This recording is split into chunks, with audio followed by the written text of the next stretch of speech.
Hi, this is Mr. Wharton. This is the pre-algebra exit ticket 36.1 video key. And we want to find the area of the shaded part. So we're going to see if we can get an exact area. So the first part is easy. We can get this little rectangle. So we're doing thin rectangle. And then we're going to do plus.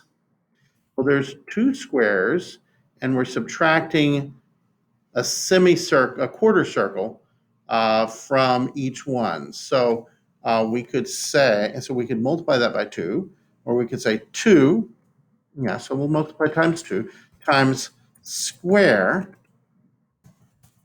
minus quarter circle.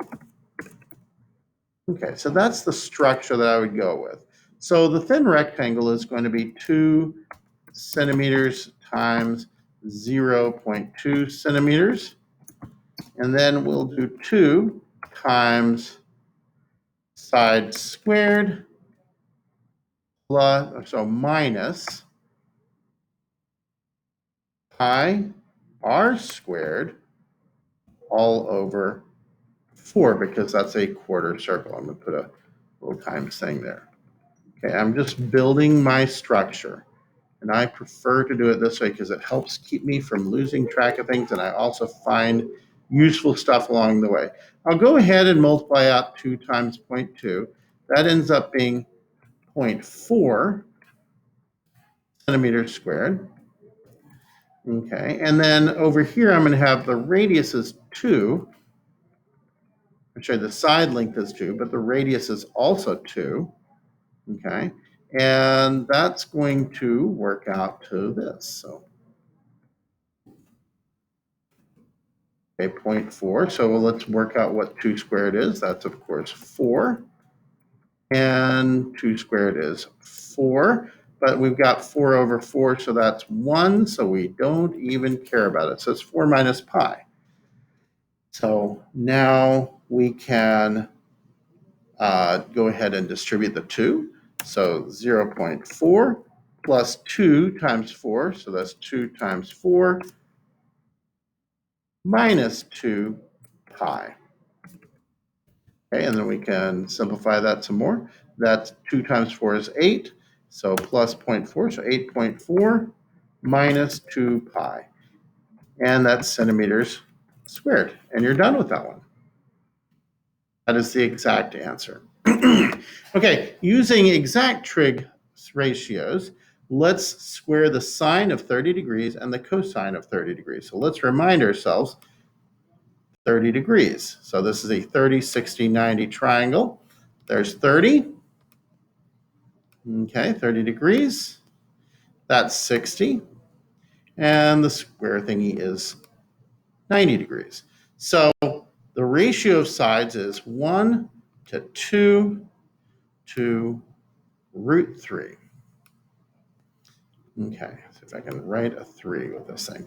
So what we're going to be doing is we are going to square, we're going to take the sine of 30 degrees and square that. So the sine of 30 degrees is 1 over 2. So that means we're going to, so we get sine, let me do this right, sine of 30 degrees squared. And then we're going to say cosine of 30 degrees squared. And let's see what those are. Well, the sine of 30 degrees is 1/2. We're squaring that. And the cosine of 30 degrees is root 3 over 2. Okay. Well, if we square 1/2, we get 1/4. 1 squared over 2 squared. If we square the square root of 3, that's 3. And squaring the denominator of 2, that's 4. So we got 1/4 plus 3/4. That's 4/4. That's 1. Ooh, that's kind of neat.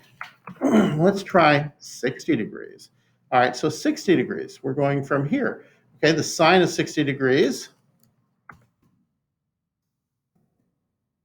squared plus the cosine of 60 squared. And let's copy that. Okay, sine of 60 degrees. So sine of 60 degrees is root 3 over 2.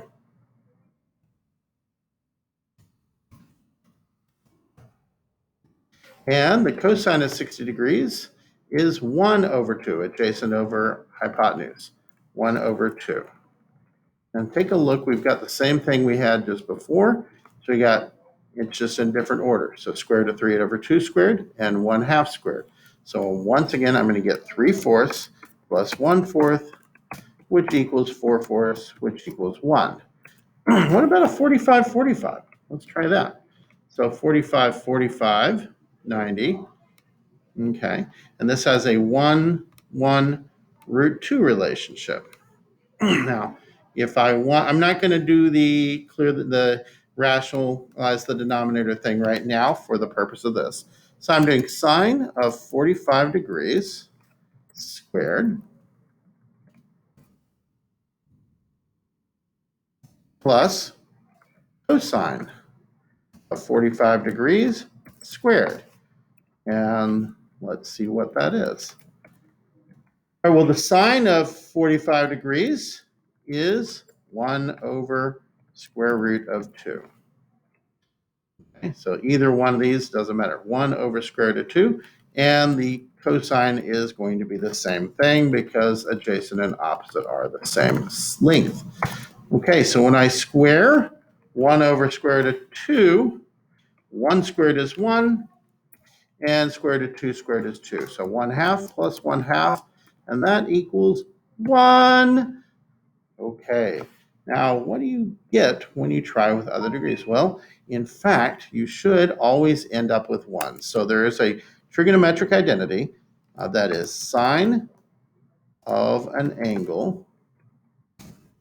Okay, sine, we'll say, of A, whatever A is, squared, plus cosine of A, whatever A is, same angle, squared equals 1. Now, formally, it's actually written like this, which is weird. Sine squared of A plus cosine squared of A equals 1. And that means I'm squaring the sine, I'm squaring the cosine for A. Okay, and that is a trig identity. It's the Pythagorean identity. And I hope that was helpful.